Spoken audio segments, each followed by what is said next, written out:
ఓటేసిన జనాలకి నిండా ఊరేస్తారు. నిజంగా చంద్రబాబు నాయుడు గారు దేశంలో నా అంత అనుభవమైన ముఖ్యమంత్రి లేరని చెప్తారు. కరెక్టే సార్, మీ అంత అనుభవమైన ముఖ్యమంత్రి లేరు. ఎందులో తెలుసా? మోసం చేయడంలో మీ అంత అనుభవం ఎవరికి రాదు. వెన్నుపోటు పొడవంలో మీ అంత అనుభవం ఎవరికీ లేదు. నిజంగా నిరుద్యోగ వృద్ధికి సంబంధించి, జాబ్ క్యాలెండర్లకు సంబంధించి ఉగాది రోజున జాబ్ క్యాలెండర్ విడుదల చేయడం జరిగింది. జాబ్ క్యాలెండర్ అనేది ఒక తేదీల జాబితా క్యాలెండర్ కాదు, అది ఒక వెలుగుల క్యాలెండర్.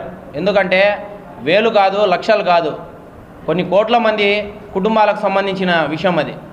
ఎంతకో పొద్దున లేస్తూనే మా బిడ్డకు ఉద్యోగం వస్తుందా అని ప్రతిరోజు పేపర్లో ఎప్పుడెప్పుడు జాబ్ క్యాలెండర్ వస్తుందా అని ఎదురు చూసే పక్షాన చంద్రబాబు గారు 10,000 ఉద్యోగాలని వదిలినానని చెప్పడం జరిగింది. నిజంగా చంద్రబాబు నాయుడు గారికి చిత్తశుద్ధి అనేది ఉంటే, చంద్రబాబు నాయుడు గారి మన జరిగిన శాసనసభ సాక్షిగా, శాసనసభ అంటే ఏంది?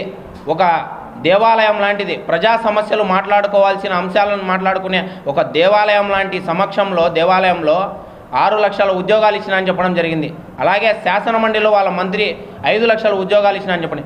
ఒక దేవాలయంలో నిస్సిగ్గుగా ఇంత అబద్ధం ఎలా ఆడగలుగుతున్నా అని చంద్రబాబు నాయుడు గారిని మేము ప్రశ్నిస్తున్నాం.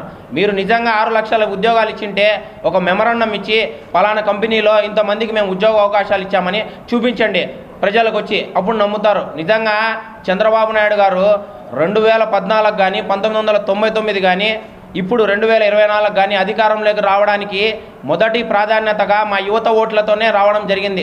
ఎందుకంటే ప్రతి ఎన్నికల్లో కూడా ఆయన గెలిచిన ఎన్నికల్లో చూసుకుంటే నిరుద్యోగ భృతి అప్పట్లో 1000, తర్వాత 2000, తర్వాత 3000 ఇస్తా అని చెప్పండి.